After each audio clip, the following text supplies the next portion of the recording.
Hello, everyone. Welcome back to another Chill Fellas podcast episode thingy, my Bob. Episode 10. Episode 10, double digits. We officially hit double digits. How exciting. We did. And for me, personally, it was a great one to hit double digits on. You've already seen the title, seen the thumbnail. We're going to be talking Backrooms and kind of just all things liminal space and stuff. I'm excited. Big fan of liminal spaces and Backrooms and just everything involved. So yeah, let's just jump into it. Yeah, first things first. A bit more of a Geordie-centric episode because it is really up his alley. yes, very much to an obsession level, but it's what it is. It's fine. So first things first, though. What have you been up to this week?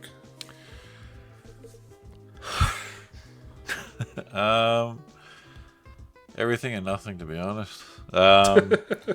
I finished Lego Batman. I think I mentioned last week. Yeah, I would have picked it up like the next day, I think, since we did the episode. I think, fun game. It's what you'd expect. It's a Lego Batman game. It has like that new sort of polish, so it's really good for a Lego game. A Lego game, is inherently, again, for a bit of a younger audience, and you excuse certain things and all that. It was a pretty funny and basically, it did really well with everything. I'd give the game like a 7.5, which I think is quite good for a Lego game of what it is. But I think it probably could have been a bit better with the story and voice acting, just to be a bit smarter and wittier. Like the Lego Batman movie. That has a bit more of a level of voice acting and punchiness to the humor and stuff like that, whereas a little bit more tame for the game. But yeah, it's really fun. It's what you expect. Outside of that, just a bunch of personal stuff. We saw the Backrooms movie today, a few hours ago.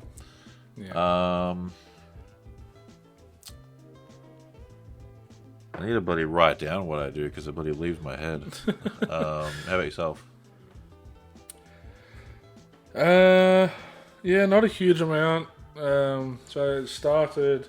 It's very fitting. Actually, no. I've actually done quite a bit this week. Jeez. Just fitting some things in. But I started a little book, a little novella, you could call it. Let's go. Oh wait, I realised. I showed off the dust jacket last time. So the House of Leaves. I realised it doesn't have anything. The side just says fucking house. It says leaves, but bloody, it's in black. Officially started that properly, and I've been reading it regularly. Very good, very bloody exactly what I wanted. It's exactly how it was pitched to me. It's exactly what I wanted. So very pleased with that so far. I'm barely through it. It's a big book. So been doing that. Just went on a little weekend trip with my wife to Apollo Bay. That was fun. Haven't been there since I was little, so that was good. And I guess the biggest thing was it this week, really? I'm double checking something real quick because that feels like a month ago at this point. Also, on mine, I finished editing the vlog that'll be out in a few weeks. The special one. We're not allowed to talk about just yet, but you'll see. We've already recorded a podcast episode for it, so we're ahead of schedule. Yeah. So 6 days ago, so just fitting it in. But I finished and released my Backrooms video, the Backrooms vlog. So that was cool. So this week is really, with House of Leaves, the Backrooms movie, and me releasing that video, this week especially, it's just liminal space core. Jeez, it's just nothing but bloody Backroom shit. Because I don't know if I told you, but House of Leaves is very liminal space Backrooms coded. Very much so. Yeah, Geordie, you should comment on this video. So that you click on that, go to his channel, and check out the video, the vlog. Just a regular check vlog. It out. Nothing weird about it. Look, I should have probably marketed it as a Backrooms thing, But I really wanted to kind of... You'll see if you guys watch it. You should watch it. I think it's fun. I'm pretty proud of how it turned out. It's very short. It's nothing like... It's not meant to be this big cinematic bloody... it's not meant to be on the level of the Kane Parsons YouTube series where it's like all this hidden lore and stuff. It's not that. It's just a fun little video, but I'm really happy with how it turned out. But yeah, if you go check it out, I really wanted to preserve the surprising nature of it, I guess. Where it's just like, I got a new VHS camera, and the thumbnail is just a VHS camera, but it's photoshopped into the Backrooms, but it's kind of vague enough where maybe you wouldn't spot it. I don't know. You probably would. It's it's a fairly obvious imagery at this point, but it just starts off as a regular vlog of the VHS camera, and I'm like, I'm just gonna be showing off some stuff because it's on my vlogging channel, which I rarely upload to, but check it out if you want to, and then just randomly fall into the Backrooms, and then sets off on the adventure. So I really want to preserve that sort of surprising element of it. But who knows, I might change it down the line. So it's called I Got a New VHS Camera. So if you find that, check it out. It's not just a random vlog. But it would be greatly appreciated. I guess we'll quickly go over what you thought of that, because we talked about it briefly, but our conversation was I know you gave me a brief sort of rundown, but your conversation was more about what your parents said, because did you watch it with them for the first time? I think I watched it once and then showed them.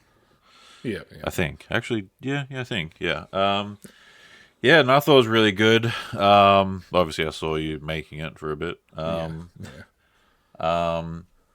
The transitions were great. I'm looking at this and I'm like, damn, I'm like, how did he do a bunch of these things? Just very well done. Very paid tribute.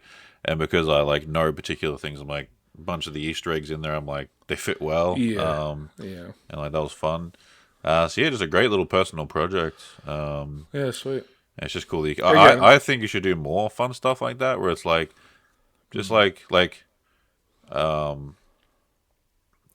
just couple minute short films that aren't full on short films, but they're sort of half skit, half short film sort of things. Well, I mean, we have a history of it. That same channel is where I started Pringsman, and that started off as just having fun, and they were never too serious. The last couple obviously were more serious, but I've definitely thought about it. I went into making this video because, again, I want to reiterate, it's not meant to be this big serious thing. I'm not if you watch it and you think it's shit, fair enough. It's just a fun little bloody. Honestly, it started off as just a test thing to see if I could get the VHS look within Nuke. All my compositors out there, shout out. That's how it started out, and then it just bloody evolved into this thing. So, I don't want to discuss it like it is this, very personal project that I bloody put hours of bloody thought into and stuff. I put enough there, and I did treat it seriously enough, but at the end of the day, it was just a fun video, and I think that is probably what I would want to continue doing. I think if I have to plan anything and then I end up taking it too seriously, then it gets too serious, with the project we're working on. I couldn't just go out on a whim and do that. But it's okay, this is a serious thing now. I can't exactly... I can enjoy it, of course, but I can't exactly be I'm bloody having so much fun with the sunshine and rainbows. I'm taking it seriously. So I think, I feel the same as you, where I'm I do want to do more stuff like that, where it's just... Even if it is literally just a bunch of found footage, Blender bloody videos, I had a lot of fun doing it, so... Yeah, and even doing it together, I'm happy to feature and bloody... Yeah. Do whatever sort of thing. We got a bloody little Ballarat conspiracy. Little tumble time, for those who know. So, yeah, true. You've been working on that and getting that back. Yeah, that's been a bloody journey. I did make progress with it. We found a bloody Internet Archive Wayback Machine thing of the Tumble Time website. So I have the official logo and mascot and sort of a description of the place. So it's a lot of progress. It doesn't seem like much, but it's a lot of progress. I don't know if I even talked about Tumble Time in the last one, but I've been on this journey to find this place that existed, and I know everyone knows it existed. Everyone remembers it, but there's nothing. It's as if it didn't exist online. There's just nothing for it. So there's been an effort to uncover that stuff, but we're getting there. We are getting there. But anyway, enough about that stuff. Let's actually get onto the proper topic, because I don't want to bloody have this be 2 hours. So, Backrooms movie. First of all, I guess, do you want to do a quick sort of non-spoiler thoughts, or do you just want to jump? Yeah. So what I reckon. Yeah. So we saw the movie 6 hours ago. Something like that. Yeah. Yeah, roughly that. Geordie was looking forward to it a lot more than me, but I was curious about it. Like, I've learned more about liminal space the last couple of months, and I saw early reviews pop up, as I'm sure you did, like a few weeks ago, like just written reviews or whatever. Yeah. Main thing I saw was it was slow with good acting. It's kind of the main thing I heard, and like it achieves the aesthetic or something. So I don't know the general consensus. I haven't heard like the people's opinions. And Geordie and I didn't speak a word about the movie. Didn't exchange an expression about how we felt about it. So I have no idea if you're like, the fuck was that? Or if you bloody loved it. This is a movie. I'm just gonna preface real quick that I'm like, I kind of don't know how I feel about it. So I think in discussing this, my rating probably will be different if I say something right this second versus after an hour of discussion. Not a massive jump, but so I'm like, I genuinely kind of don't know. So I reckon we're going to discuss it obviously the whole episode, but I reckon you do a quick 2-minute review, because you'd have a lot more to say and you know a lot more of the lore, whatever. So just a rapid fire 2-minute review and your rating at the end, I reckon. Yeah, okay. I think that's fair, because I chatted a bunch about it with Pia, and that did solidify my thoughts a lot. Okay.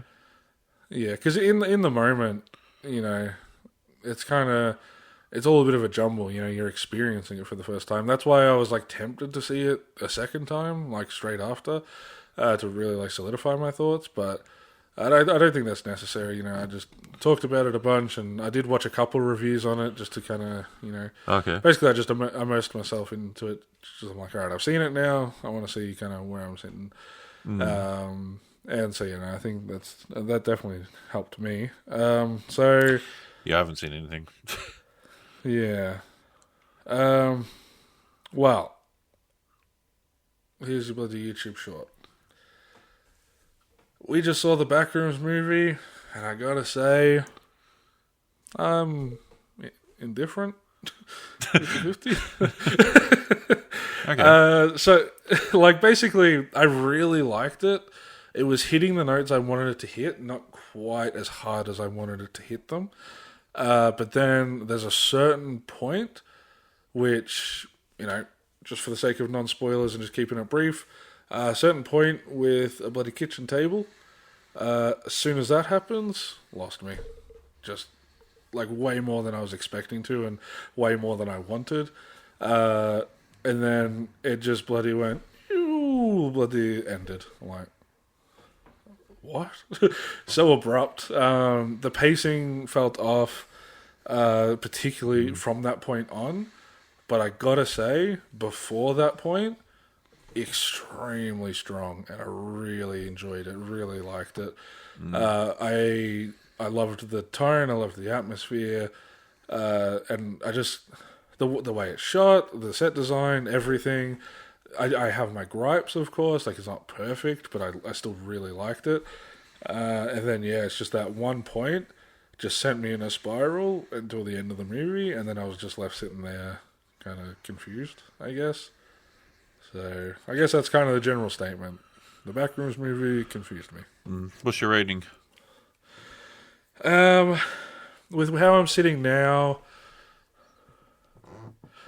probably between a 7 and a 7.5. Okay.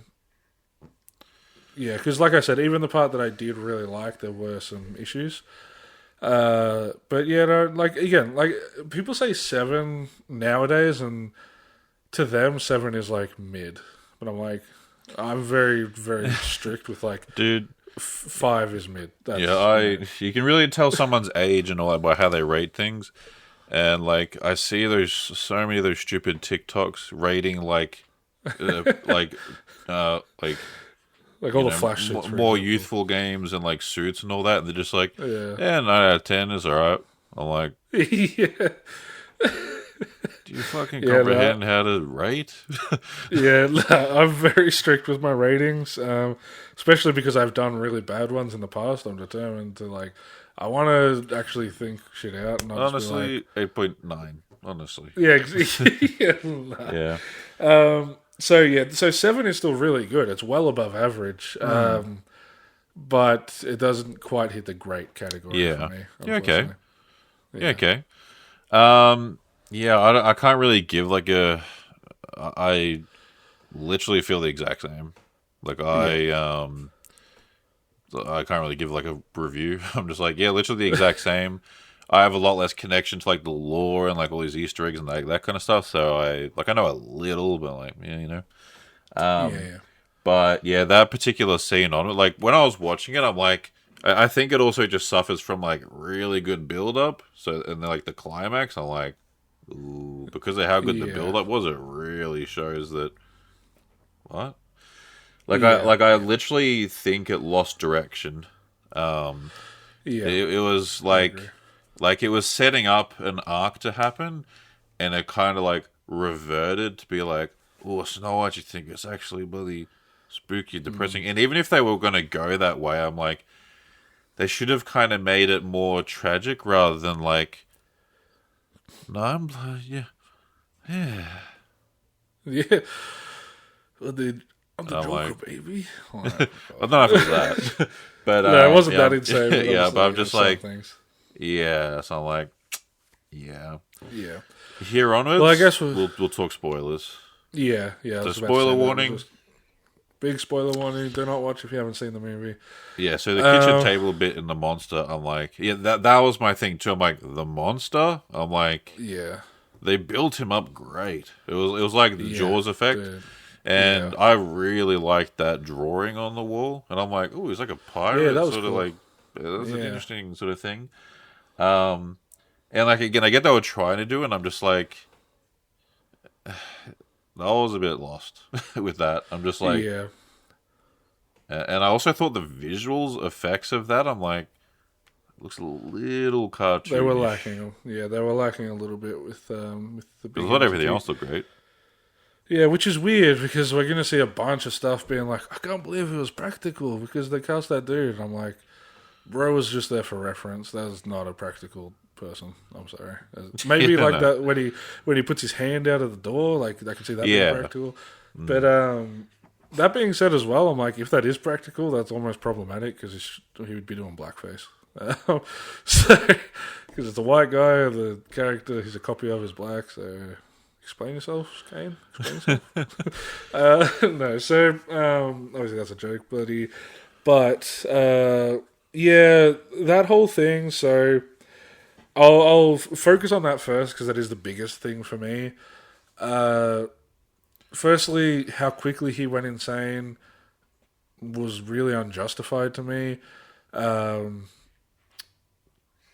But like, I understand in revisiting it in my brain, I'm like, okay, yeah, there was a time jump of some description because they showed all the mail.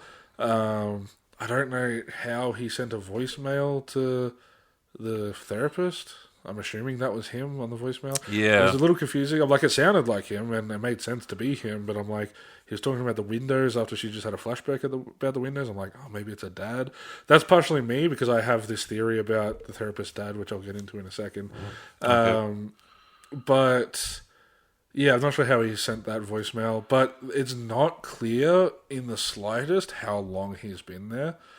It could be a week. It could be 10 years. Like, we do not know. And that would have... Well, I suppose time works. Years. Yeah. Based on the only reference we have for that is the letters under the door, isn't it? So it would have been like, for a place like that, probably a month. Well, no, I reckon a few months because, like, bills. I mean, I'd imagine they're just either monthly or quarterly, and there was quite a few, and then. But I don't know. We also didn't know what the mail was, so that could have just been fucking junk mail, and it's only been like a week. Like, there's no solid indication of how long has passed. Just enough of an indication to know that some time has passed. But even when the therapist is like, "How long have you been here?" So it's like, all right, that doesn't even give us an indication. Like, there's just basically that would have really helped justify how insane he's gone, because that's the whole point of the Backrooms. At least the original post is, not the original post, but like the original concept is like, yeah, there's hints towards entities and stuff like that, but the biggest horror element originally was the endless, yellow wallpaper and the buzz of the lights and stuff. It sends you insane. And that was the sort of horror, because it's like there's no escape. It's the repetition constantly, which also I don't think was done super well, but I'll get into that. That was kind of the original concept. And I'm not using that to judge this one, because I understand they're two different things. But it makes sense. It's like, yeah, okay, you spend that much time there, you're probably going to go insane. Especially with the entities that they have there. Like, you're probably going to go insane. That makes sense. It's how quickly it happened, and to the degree that it happened, I'm like, what? That's not justified, at least on screen. So if they literally had just said 10 months later, it would have been like, oh, okay. Like, that would have instantly, like, reframed the context. But in the movie, it reads like the next day. And it's like, why are you that insane? But anyway, that's a big issue. That would have helped if they just said like 10 months later or a year later or even 1 month later. It's like, all right, it reframes it, so it's like, okay, it's been a long period of time. We know the exact, it's not just up to interpretation. So that's a big thing. The copy of him, so they're called, I believe these entities are the still life entities, which we saw in one of the found footage videos. And basically, as it explains in the movie, it's the Backrooms trying to copy and recreate humans, but it's weird, it's messed up, it's not right. I don't like how much they were featured, because I got genuinely scared when he was in that Christmas tree room, and then he turned around and that one turned on the lamp. I thought it was a little silly. But then when that, I was just like, oh, what the hell? Initially I thought it was like a weird animatronic or something, just turning on the lamp. But then that other one walked around the corner and had the repeated faces, and she was like, go for you. I'm like, that's the fuck is getting the shit out of me. That bit where the lamp was there, I was like, he's gonna fucking turn it on or something. I'm not looking. But that bit I was like, I thought that was a good chase scene. 100%. Yeah. Sorry, you just adding to your point there about the scenes and all that. I'm like, I just think he became too one note, and I didn't he gave a good performance for what he was told to do there, but I'm like, I think that's a bit of a waste. I feel he could have had a very emotional I feel that scene could have been if you're gonna do that, it could have been a lot more emotional and sort of tragic rather than simple, unimpressed, and just dies. Yeah, well, my whole interpretation of that is the whole thing is about not falling into the loops of your life, they call them, and moving forward and forging a new path and stuff like that. And I love that message. That it's a message I resonate with a lot. I try and put it in a lot of my work. It's a theme that I really fuck with. And his whole thing is he fell back into the loop. He just he didn't forge his new path. He let there was so much symbolism and sort of foreshadowing about the walls surrounding you and boxing you in and shit like that. And what happens is good, because it's he fell victim to his own issues. He fell victim to his own loop. And he even says that he's like, she said we don't have to change, we can stay here, we don't have to, clearly he's a man that is too weak to change. He's too weak to forge a new path, and that was all done well, I think. But I agree with you where it's that could have been really emotional, where it's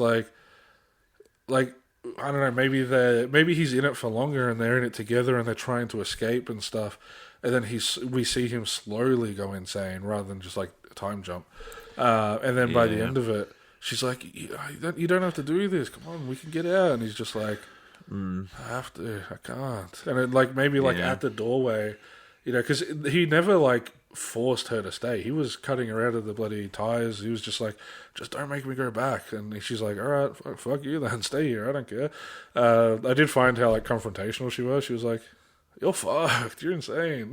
Just let me go. Like, she didn't care about him. She's like, I just want to get out of here. I think that's very funny. But like, you could have had a similar thing where it's like they're at the doorway and she's like, oh, what are you doing? We gotta go. And he's like, I can't. And then maybe he like sacrifices himself to the creature because he's like too scared. He's like, maybe he has been down there for a year and going back to the real world, because that's also something they foreshadowed. Is like, you get so trapped in your own world that going to the real world is scary, and like he feels that, and he's like, no, I can't, bloody, no, I'm too weak, bloody, have it be emotional, and then he either sacrifices himself or his hesitation is what causes him to get caught by the entity, something like Probably that. more hesitation. Yeah. I think that would have worked much better than him just going insane and having like a home life with these entities and eating their bellies. I'm like, because they set him up quite well, and then like again the scene, but also I'm like, how did he survive that scene? And why did that thing just pick up the camera? I'm a little bit like, I'm the same. It's just like the transition. I'm just like, basically going that direction. I just think there was a few elements that should have been a bit different to like have a stronger effect for the message. Because again, I understand what they were going for, but it's like, it felt like they didn't make it tragic, they didn't make it sad, they didn't make it like even like kind of scary and dark. They just kind of made it like just weird. I don't know. Yeah. I agree. Yeah, because I was pretty engaged with him the whole movie. I'm like, oh yeah, he seems like flawed, but like you can kind of be like, okay, there's something to uproot here and learn about yourself. And it just, I don't know, it just kind of fell flat towards the end of it. And even with the lady, I'm like, we didn't even get the end of her story. So I'm just like, the thing. Yeah. Because like they showed a lot of her backstory, and I thought I knew what it was leading up to, which I think they'll probably just save for a sequel. But yeah, no, there was no resolution to her at all. His resolution was extremely brief and very weird, and not like it felt very what's the word, off kilter. So it's like, where did this come from? And then she didn't even really get one, and then it just ended. I was like, okay, yeah, and like because you crescendoed that, and I'm like, I think she did some pretty good visual acting with looking terrified and running away and all that kind of thing. But I'm like, I feel like now's the time to show your acting, like really, because like him getting like angry, but I'm like, I just feel there could have been more of like it felt like there wasn't much emotion. It was like exploring like everything, but like a I don't know, like a fully unleashed bloody emotion moment or something. Yeah, no, I agree. Like, and part of this too, which we'll talk about a little bit later, but we saw Exit 8 a few weeks ago. Yeah. Another liminal space movie. And very different though. But that one, I'm like, again, similar thing, running off like a very simple concept, and they have to kind of like build the lore and emotion for the movie. Same thing. I think like, oh yeah, both good build up and everything. But like Exit 8, like the climax of that is what really elevated the whole thing. This one, it's like, that's kind of where you go. I agree. I think both are a very good example of, alright, well, I think personally the build-up of Exit 8 is on par, if not slightly better, than the build-up of Backrooms. It's the climax and the payoff to all that really separates the two. Where it's just like you said, like the climax of Exit 8 is what makes the movie.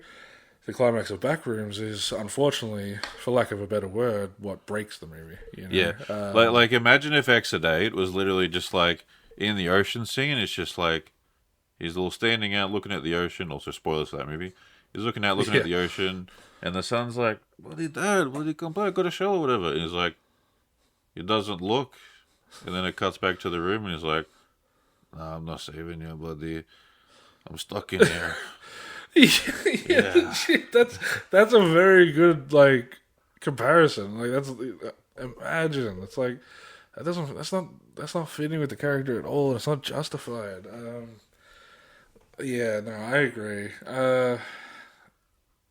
Well, I guess rather than hop on that, it seems like we feel the same way. I guess that being said, I'll I may have to sit on it, but I'd give the film a 6. 6, to be honest. yeah, okay. Yeah. Which is like it's fine. It's like I like it, and I'm like, that's not horrible. It's not a good or great score, but I'm like, I don't know if I'm gonna buy it, to be honest. Okay, interesting. I might stream it like once. Yeah. I'd like to see edits of it. Yeah, that'd be awesome. I definitely think this is one that probably would benefit from a rewatch, maybe. I don't know. It's hard to say. It'll either really benefit from a rewatch or it'll hurt it just even more. I don't think I'm going to rewatch this and feel the same. It's either going to be worse or better. Yeah. I'll definitely buy it just because the fact that it's a Backrooms movie. Oh yeah. But yeah, I guess just for like I don't want to be too negative. We'll talk about the positives. Like we both said, really loved the build up and like. Because the other thing too, the thing that throws me off is that all that stuff we just complained about was like the last half an hour. Like that's like not even a quarter of the movie. It's like it just went so quick. Yeah. So oh wait, no, sorry, I misspoke. It's about a quarter of the movie, I think. But whatever specifics. Most of it was great. We really loved the build-up, and I loved the pacing of it. I felt like everything had time to breathe and everything made sense. Probably could have cut a little bit of the therapy sessions and then seeing him sleeping in the furniture store and then seeing him do the commercial and then seeing the therapist again and then seeing him in the furniture store. Like, probably could have cut a little bit of that. But other than that, like I thought it was great. The opening was really cool with like the async worker, and we see the scientist reflections on the TV at the end of it. My other bit of confusion is it kind of set up a different expectation. At least I think it. I don't know. It's too vague to the point where it's confusing. Is in that opening scene, obviously we see an entity, but it looks like the bacteria one from the shorts. And so I'm like, okay, cool, yeah, no, he's going to be that. But then he walks through the door and he's the bloody, what's his name, Clark, in a bloody pirate costume. I'm like, yeah, yeah. I thought he was going to it was going to all fall off him or during the chase, and then he was going to be all wiry and stuff. He said it was all wired that way or something. He said something, and I was a bit like, even with what they did for him, I'm like, I think they could have made him it felt like too humanoid. Like I think you could have added some elements of a bit more creepy. But what I will say, I love the music. I thought the music was great and really helped the film. The cinematography was great. The sets were great. I love the colors and everything, and I love how it's shot in a way where it makes the real world kind of look liminal. I noticed that too. The sky looks very cartoony. It's shot at particular angles. That I thought was very It really nailed the aesthetic of the film. Like so many subtleties about looking at the TV and there's a reflection or something, and it really captures a lot of subtleties. So I love the visual identity of the film, which made the climax again feel a little bit lackluster because I thought we had better visuals in the first part of the film. But again, good cinematography and visuals and sets, and again, really good acting. I just felt a little bit lacking in the end bit. But that stuff was all still quite good. Yeah, I thought the pacing was pretty good. It's slower, but it's like but I do agree a bit with what you were saying. With like the repetitiveness of the rooms wasn't really captured. I would have like I get what you're saying. Or well, like probably think. Which you can elaborate on in a sec. But it did feel a bit like there should have been a bit more repetition with a few, like just the main area before. It felt a bit too easy to sort of like navigate. Yeah. And but also, what was I gonna say? Oh, crap, I forgot what I was gonna say. Oh yeah, I would have liked to see the pitfalls. Yeah, yeah, yeah. So, like, as much as I don't want to be negative, all I really have to talk about is negative stuff, and that is one of them. Where it's like, where is the actual law? Like, we're not getting anything. We get a bit of a bit of a law answer, I guess you could call it, of like, okay, yeah, the still life is the Backrooms trying to, recreate life or copy, life and stuff like that. It's like, okay, yeah, cool. And, they do sort of say like, I know it's remembering things from the real world, but it's different. But that's all stuff that was kind of known that for the last like 3 or 4 years, Is it like, Yeah, not the still life stuff, but, just like in general, like those sort of theories have been really popular. So it's like, yeah, it's cool, it's confirmed, but we have kind of already known that. So, but all the other stuff, I'm like, all right, we get async at the start and at the end. I thought it was really cool seeing, I can't remember what they call it, but like the portal room, I'll call it. I thought it was really cool seeing that properly, and seeing the people in the hazmat suits. I'm like, it is all cool seeing. But man, there's nothing there related to the actual like lore that he's presented. I understand if he doesn't want to make it one for one answers everything about his YouTube series, that's perfectly fine, but there's nothing. We don't get anything about the green glow. We don't get anything of like the company's exploration. Like we see the security cameras and the trap they set up, but not much else. We don't see the pitfalls area, like you said.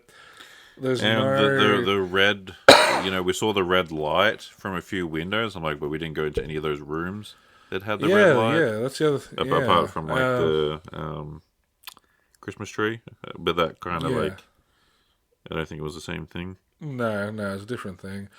We didn't get any different areas, and didn't get anything related to Ivan Beck, or any of the people. Like, there's a whole continuous story going on in the background of these YouTube videos. We didn't get a single thing for that. Like, not a single thing. Just async as a company. I'm like, I understand you want it to be standalone, but like you can still make it standalone, but also have it connected. Like, just have Ivan Beck show up, and you don't have to be like, yeah, so on found footage number 3 from YouTube, this particular scene is related to this. It's like, you don't have to be like that, but have him be there. That's what people are that's what they're following for. It's just like, okay, well, we've just watched this whole movie and they're not mentioned. There wasn't a good balance of like, don't want to answer everything, but you left a bit too much up to. You didn't answer enough. Yeah, but like that balance. Here's the thing, right? This is how I kind of equated it with PR. Is like, what I really love about Exit 8 is its ability to both not explain a single thing, but still have really rich and deep characters, and still just have the environment be interesting. So the subway tunnel in Exit 8, no one even really asks a question. Like, there's that one scene where the walking person kind of messes with them a little bit, and it's like, okay, yeah, it's got to be like sentient to some degree. It's got to be conscious to some degree. And there's a bit of horror there, and obviously the place is just creepy. It's not explained how he ends up there. It's not explained how he gets out of there. I mean, like, it is like he goes through the exit, but it's like, well, this place doesn't actually exist. So, like, we don't know. We can assume why he went there, but like, there's nothing explained. They're not like, yeah, so this is actually a fourth dimensional thing, and the aliens are running in, and we'll do all this sort of shit, or like it's some ancient god. Like, there's nothing like basic and generic like that. It's just there, and we just have to deal with it. And that's what I love about liminal spaces as a whole. It's just like it's the fear of the unknown that adds to it, and I think Exit 8 does that perfectly. Backrooms does it well. Don't get me wrong. Like they don't explain. Oh yeah, no. The Backrooms is this place that was created here and done this and bloody like. It's not like it's kind of also similar to the Upside Down in Stranger Things. I loved the Upside Down as a concept until they explained what it was. Where it's like, yeah, he just created the Upside Down and it's a wormhole, and like they made it too real. Where it's like, okay, well the mysteries are gone. You know, it's less interesting now. That's how I feel about it personally. Anyway, because I would consider the Upside Down a liminal space for sure. Yeah, so. They didn't do that, thankfully. They explained a little bit too much for my liking, where they just show these entities just fully in focus in camera multiple times. For minutes. That was the other thing with that whole scene. I'm like, seeing these things and like ripping out the guts, or like, and then like, you know, cutting off her hair and that. I'm just like, this doesn't feel like this should be the pivotal scene in this movie. No. To be honest, it does kind of feel like A24 stepping in and be like, no, we got to have these certain things. Because body horror is a big... Not for all of A24, of course, but for their horror stuff, it's like a pretty consistent staple. And so it feels like... It does feel a little bit like them kind of being like, no, make sure you include this. It's like, I don't like studio interference. But... anyway, regardless, what I was saying, I'll try and get to the point a bit quicker. Basically, they explained a bit too much about like, they're creating these entities, but they're not quite right, and it's like this, and it's like this, which is like, okay, at least they didn't explain what the Backrooms is. That would have ruined it for me. But at the same time, they also just didn't explain any character stuff. They don't explain async, they don't explain, like, like we said, the therapist doesn't get a resolution, so they don't explain what happens there. They don't explain why or how long it took Clark to go insane. There's just a lack of explanation in the wrong areas, where it's like... And all that would need to be done effectively, not just, like, say, Yeah, of course, yeah. But I would much rather know... I would much rather have the explanation be about, the therapist's flashbacks and what exactly happened. Like, what was her mum paranoid about? Which, again, I do have a theory of, which I'll go to. I think we should have a little section of, like, theories and predictions for, like, the future. But, I would much rather learn about that and have that feel a tad over-explained, quote-unquote, than have these entities, which the horror comes from the mystery of them, have them be explained. And it's like... You kind of just ruined it, And because then I think about the bacteria creature, and I'm like, well, is that even a bacteria creature, or was that just like the Backrooms' first rendition of trying to create a human? And now it's just less scary. It's like, it's just one of the other ones. Like, I don't know. Like, it feels like they explain too much in the wrong direction. Basically, is kind of my issue. But I would have loved to have seen. Just any character, because like there's characters that are trapped in the back rooms. All the async stuff is happening like literally like a couple months before this movie is set. Is the last sort of thing that async is involved in the YouTube videos. So it's like, okay, continue that. Show what's going on. Give us a few more breadcrumbs and stuff. But instead, it's just all really vague shots, and we're just focused on all this other stuff that isn't even related, and then it just ends. It's like. I really thought we were going to get more. I'm very surprised that interview scene was the ending scene. Obviously, we got like a small montage. But I think my biggest thing is not my biggest thing, but a big thing for me is the build-up we got is fantastic. But where the climax is, that more feels like an inciting incident. Where it's like, okay, now the story starts. It's like...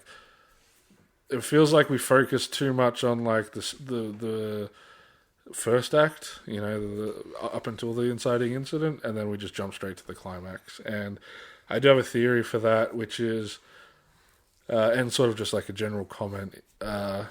I don't think the Backrooms movie works as a standalone movie. I think it's gonna need a sequel. It kind of has to have a sequel to actually work as a film for me, to be honest. Okay. Because not only do we have so many unanswered questions, but it's also like we have nothing to relate this to the YouTube series. Because even the Backrooms themselves look different. Like it doesn't. There's areas in the YouTube series that look like that, but not just the general sort of vibe. So it just feels a bit too detached. So, like, to the point where, as a standalone thing, this doesn't feel like a Backrooms movie. It needs a sequel. So you're sure you give it a 7 or 7.5? Yeah, no, like I said, I still really like it. Like, when I say it doesn't work as a standalone movie, I mean specifically for, like, the lore-related stuff and the story stuff they're setting up. You can still watch this as a standalone movie, of course, but I think it's going to be the sort of thing where if this gets a sequel, which I think it will, there's a lot of people going to see it. I think it's going to make enough to have a sequel. But if this has a sequel, which Kane has said he's interested in doing, I think it's going to be a case of once that is out, it's going to strengthen this movie if it's done right. Whereas if we don't get a sequel, it's just going to be like a flat sort of, I don't know. A bit injustice considering you can do a lot with that. Yeah, exactly. So, but in the sequel, what I would like to see is, well, again, assuming the Backrooms movie gets a sequel, what I would like to see is more about async. Firstly, that's a big one. My personal theory is that the therapist, what's her name again? Mary, I think. But the therapist character, I think her dad is Ivan Beck because we get her last name, but we only get her last name on a book, and people very often have pen names. It's extremely common. So my sort of theory is that Ivan Beck is her dad, and that's why her mum went insane. Because she was working with him at Async, or she was involved somehow, or she witnessed the backroom somehow, and she saw one of these what they call null zones in the YouTube series, where you can clip through, like where Clark goes through in his furniture store. Maybe she witnessed them because there's a line that she says where she goes to open the window. And the mum is like, "No, don't open it. Are you crazy? You can't go outside. It's too dangerous. They're everywhere." It's like, who's everywhere? What's everywhere?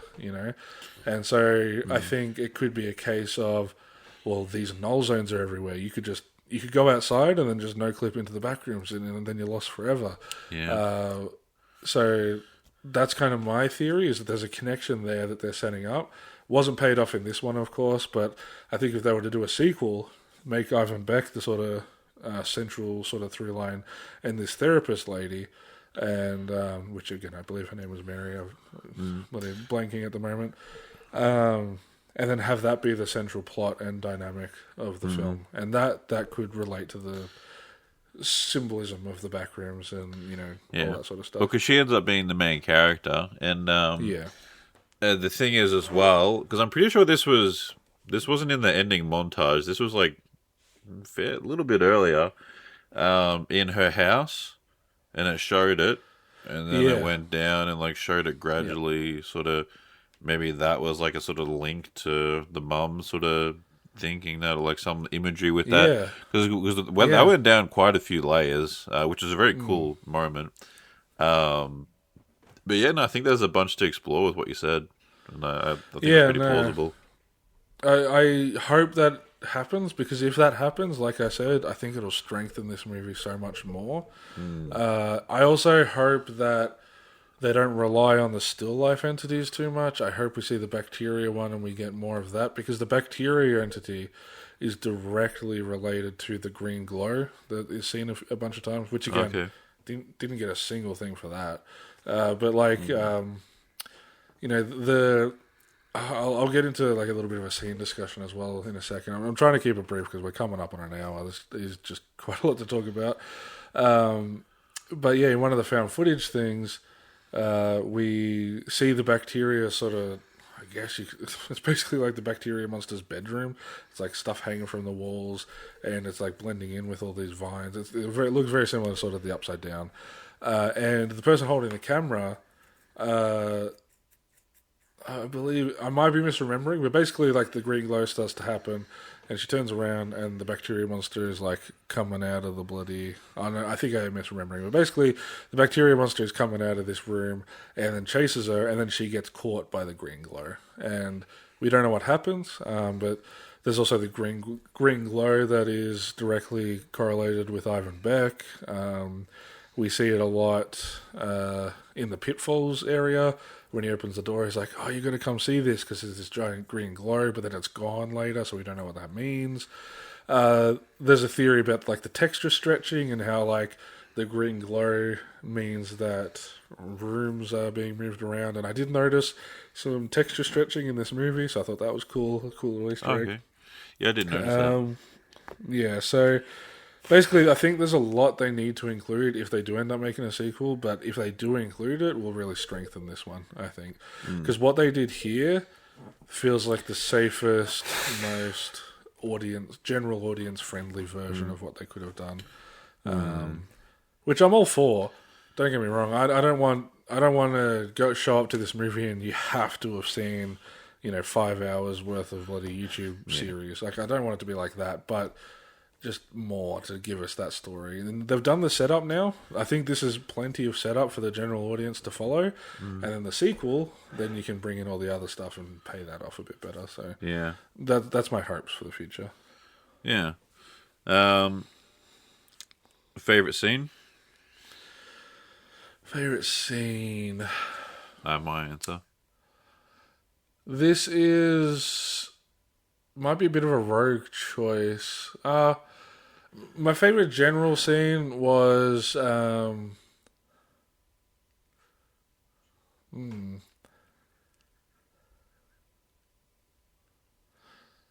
I don't know.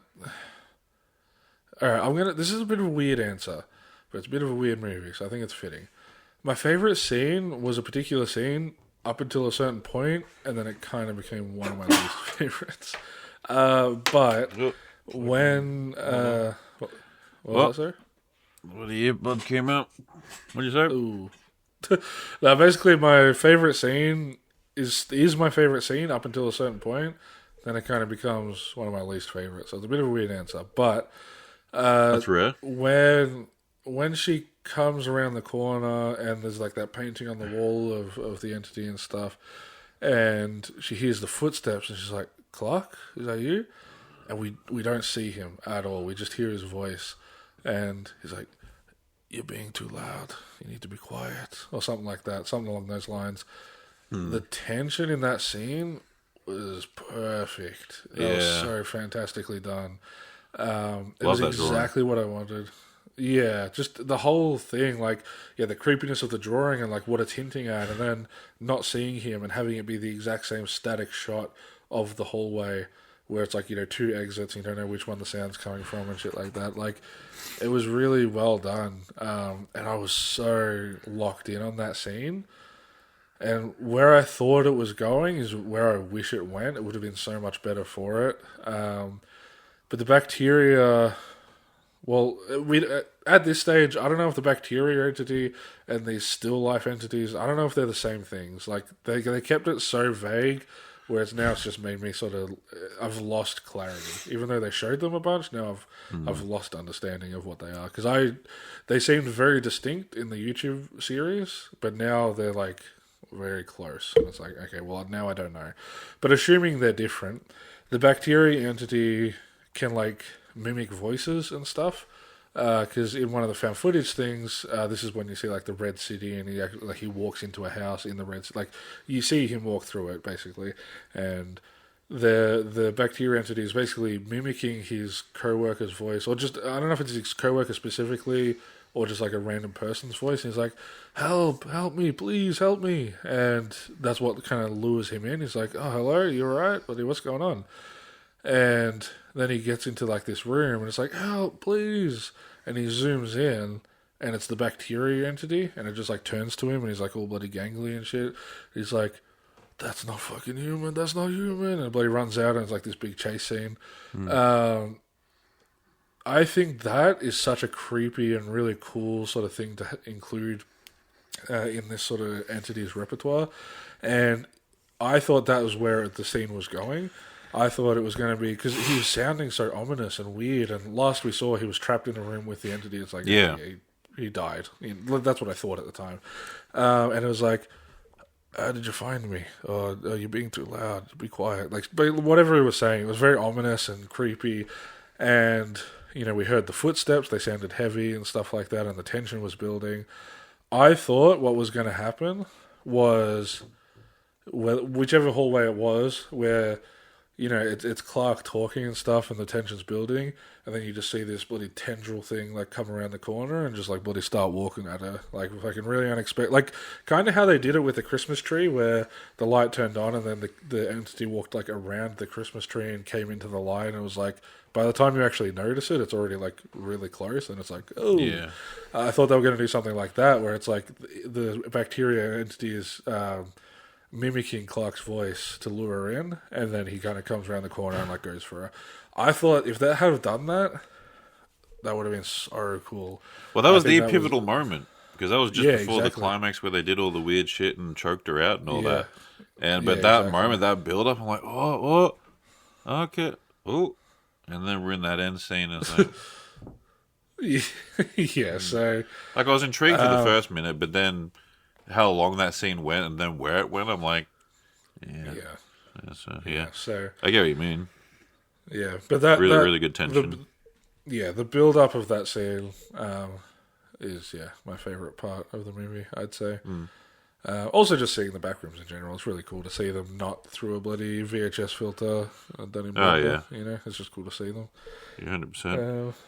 What about you? What was your favorite scene? Yeah, well, I really enjoyed like a lot of particular moments I thought were great. Like the first chase scene with the guy. I'm like, that was bloody where he was like the very first one, like the opening of the movie, or no, with the Clark. A bit later on, that was like really good, like fucking going through the whole joint.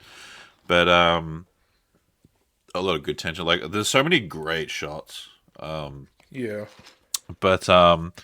I love both sequences where both the people find the Backrooms for the first time. Like how he goes down there and he's like, what? And you see that it's not even a full line. It's like sort of a bit of a scattered line where like at particular ways you can sort of see the light going through, and just that whole sequence of him and then discovering it. I thought that was brilliant. And same thing for the girl seeing it, how like she goes down, then you see the tape, and the way that room is lit, and how like her shadow that's being cast, and like she's like reaching for it, and like all these kind of things. Like I just thought that was like very well. The music and like the shot I just thought it was really well put together. Yeah, I agree. Honorable mention is when the camera guy gets pulled down the bloody chute. Yeah, that was cool. Like good tension building. Yeah. Yeah, when I knocked them all down with the bed, I'm like, they're fucked. No. One, actually, here's a big criticism and a big, like, what the fuck? Sorry to interrupt you, but he just bloody opens the fridge and his employee's head is just in there. He's like, yeah, to help her. Yeah, that felt very cheap, to be honest. He's like, well, that was fucked. Like, that's the one thing where I'm like, that was actually, like, bad. Everything else, it's like, I just didn't fuck with it. I think it could have been much better in a different direction, and it felt weird. It felt like it went off the path that it was setting up. It didn't help the scene. But that one particular moment felt bad. Like, outright bad. I didn't like that at all. Yeah. But that's fair. I think that's all good. I was going... do you have any more thoughts about, like, favourite scenes? Or was that that was pretty much it, yeah. I like a lot of moments, and again, visually, like, there's a lot that I like, it just, Yeah. No, that's fair. I feel the same. Just to quickly finish it off, because we've literally just hit an hour. So, I want to give it more praise because I feel like I've been extremely negative this whole time. But I want to reiterate, I really like this movie. Like, I am probably leaning more towards a 7.5 than a 7. So it's still a pretty high rating. But it's just like all that's kind of in my head right now are the negatives because I'm just still wrapping my head around it. Some big positives for me, because again, just to sing some praise for it. I love how it caters to every fan sort of what's the word, group of the Backrooms. We have the entity lovers where there's multiple entities shown. We know what they are and how they operate. It caters to the found footage lovers where there's really long sequences of found footage stuff. It also caters to the people, the purists that are like, no, there shouldn't be any entities. It's just the long emptiness is what's scary.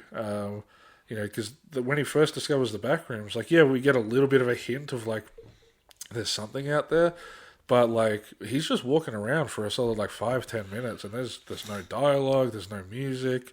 He's just looking. There's different rooms. He's like, what is this? This is creepy. So they cater to every individual sort of group.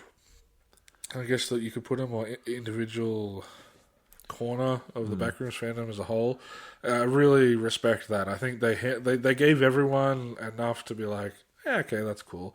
It unfortunately does leave it to lack a little bit of focus in certain points, but I do respect that. Another thing I really like is the very subtle Easter eggs.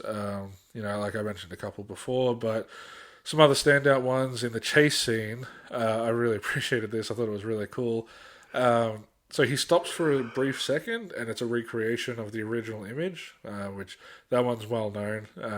Kind of hard to miss. He like literally just stops and points the camera at it. But the bit that I really appreciated was as he was running through that, he turns the camera back, and for like 3 frames, it's a 1-to-1 recreation of the second Backrooms image. I don't know if you know the backstory behind the actual image of the Backrooms, but basically it was in this old furniture store, which is very funny that he's in a furniture store. Unplanned. Kane's admitted it's unplanned, but it's very funny. But yeah, it's an old furniture store that was going out of business, or they were remodeling or something. And so they were snapping photos of the architecture just to kind of document it. And so there's one, which is the original one, but then there's a second one. It's like a long hallway of like repeating sort of window shapes. It's arguably more liminal than the original one. But yeah, it's just like a hallway of repeating stuff. And for like 3 frames, it's a 1-to-1 recreation of the second image. And I just caught it. I was like, ooh. I felt like that bloody Leonardo DiCaprio meme from Once Upon a Time in Hollywood. It's like I really appreciate how many subtle things there are there. So those are some high praises just I wanted to sing because I don't want to be too negative on it. I do really like it. And again, like you were saying, catering to like the different types of fans and all that. I'm like, again, like I said way earlier, I'm like, just to liminal space fans in general. Like obviously, like the Backrooms, but I'm like, they made the real world. They gave it a particular lens. Yeah. Where it's like it wasn't like, oh yeah, regular Joe movie. They're in the weird Backrooms. It's like the whole movie felt weird, which like just gave it like this identity and like 100%. Very, very particularly shot. Where it's like, like I said, even though like I don't fuck with like a few of these things, and like it's not, I don't think it's too strong visually. Yeah, but again. Yeah. It kind of lost me again with like the people in the end and all that, the last act. But the whole build up and like the world and everything, it was like, I love how it was shot. I really like the furniture store. Yeah, no, that's cool. Also, I must say, another big praise of the movie. Just nailed the like 90s vibe. Like it's so well done with like the old furniture, all the warm lighting, the outfits, the costume design. Yeah, the But they nailed the vibe. It's great. Yeah, that's the other thing too. If it was like 2025, just get your iPhone. Would you go around like? No. You have to have it set back then. The VHS effects were really good. Yeah, well, I'm curious to see how that. So there was obviously a few comp shots, so it has to be an additive thing. But Kane revealed that his first Backrooms movie or short film or whatever you want to call it. He had it all, like all the footage and all the Blender renders and stuff, and then he actually ran it onto a VHS tape and then recorded it back. So like it's an actual VHS tape. Unless I'm misunderstanding what he said, because he said he ran it through the VCR, which is the VHS player. So I'm wondering if they did reuse that for this, or if it was a more controlled sort of like what we use, you know? Yeah, I would have thought controlled. Yeah, like I think that is probably what it is, but I'd be curious to see some behind the scenes, because it did look extremely good. But yeah. I hope it gets a sequel, personally. How do you feel about that? Yeah, I hope it gets a sequel, and I would check it out. Yeah. If the trailers tell me and all that. Yeah, of course. If they do another one, it's just another random person and doesn't look to have anything to do with it, I'm like, whatever. Like, you lost me. I'll still watch it, but you lost me. Yeah, I want a continuation, not another random story. Yeah, exactly. But yeah, anything else to talk about? That's pretty much it on my end. Yeah. In all this talking, I'm like, sort of 6.5, sort of. Yeah, that's fair. Yeah. I think I'm sitting around a 7.5 after the discussion, so, But when you think about it, it's like, well, with how much I love liminal space stuff, it's expected to be higher, and 1 point isn't that much, so I'd say we're pretty much on the same level, which is cool. Yeah. Alright, well, I guess we'll just move on then, because we are over an hour. I don't want it to be too long. Random item of the week. I got one specifically for this because it relates to the Backrooms, so I got mine ready.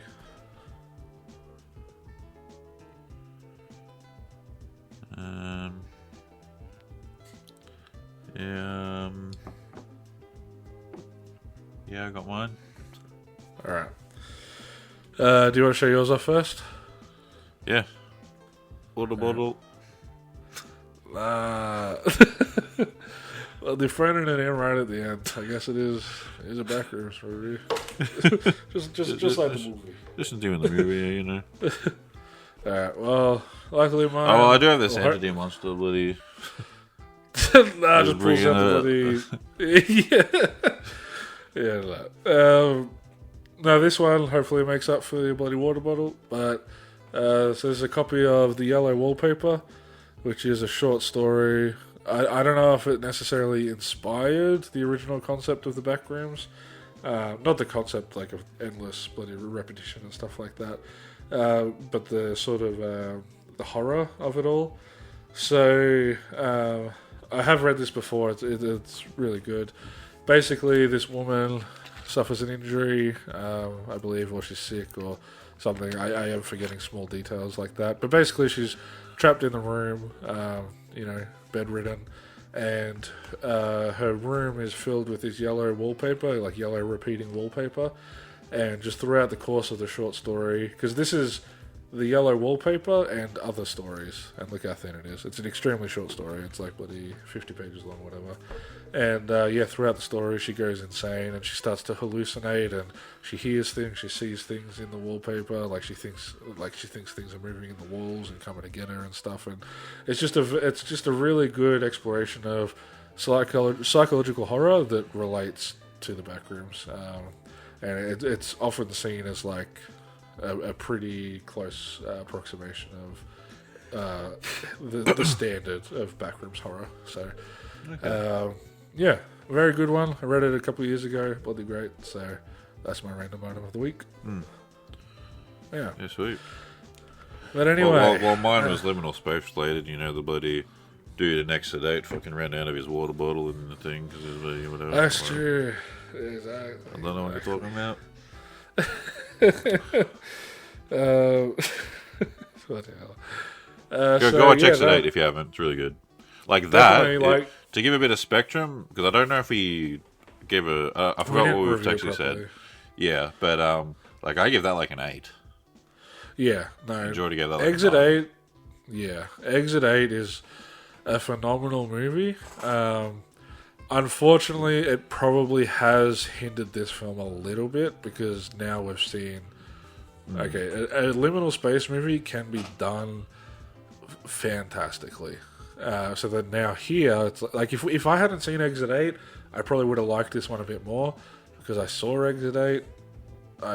My standards are a little higher. And to put a little bit of perspective into that, I'm like, literally Exit 8, you see a little bit of a train station for like a minute and a little bit at the end.